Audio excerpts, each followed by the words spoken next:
Nonpartisan candidates. There are two candidates running for the Superintendent of Public Instruction race this year. The first is Tom Torlakson, and the second is Larry Aceves.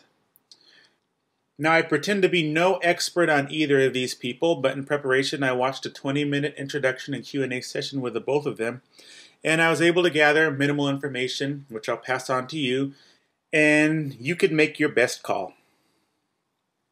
Tom Torlakson is the first candidate. He's a far lefty guy. He talked several times about raising taxes and fees. He had an emphasis on spending and how much he wants to spend per child, etc. He's anti-school choice and vouchers, but what public educator isn't? And he supports simplifying exit exams so that more kids could pass. He referred to this as a different way to measure success. Larry Aceves is the other candidate. He didn't divulge his political leanings, but I would assume he's at least a moderate liberal, although he didn't seem to be nearly as liberal as Tom Torlakson. From what I gathered from him, he's against standardized testing, he supports vocational schools, and by and large, he seems to be the least of two evils for me, so I'll be giving him my vote. But if you're a radical liberal, I would recommend that you vote for Tom Torlakson. The Justices of the Supreme Court. This is the final section. The Justices of the Supreme Court section is different from all the other candidate positions because you are not voting someone into office. You're either voting to keep them in office or to dismiss them from office. But the governor is the one who actually appoints Supreme Court justices. So I looked around online to find cases that these three justices were discussing ruled on. Unfortunately, it was very difficult to find much information about their rulings. The only information readily available concerned gay rights, and that is largely because of our recent uproar with Proposition 8. So I'll include the little information that I have. Ming William Chin is the first judge. He's a Vietnam veteran, the son of Chinese immigrants. He was a district attorney for a few years, then a private lawyer for 16 years. He was appointed by Pete Wilson, the former California governor, and he was a part of the dissenting minority in the legalization of gay marriage.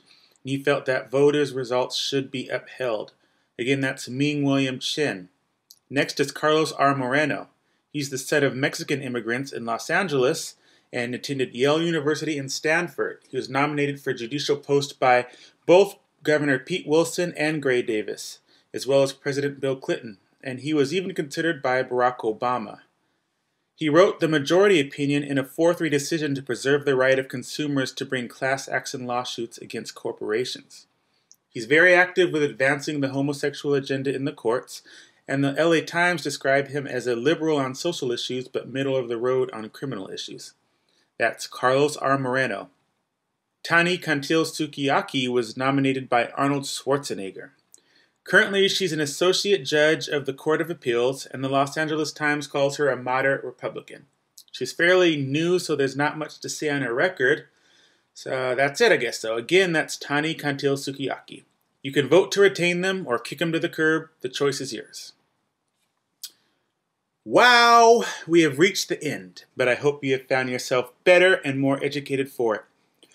Politics is oftentimes messy, confusing, and disingenuous, and as you may have noticed here today from the various arguments, everything will hurt schools, everything will keep firemen from the resources they need to put out fires, everything will leave seniors and the disabled hurt and desperate, and everything will harm California school children, and every proposition is a backroom deal filled with loopholes that will destroy California in some way.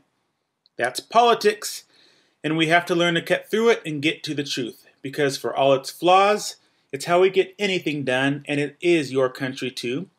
So don't let the politicians and politics intimidate you and keep you from getting involved. Vote well on November 2nd, 2010, and have a great day.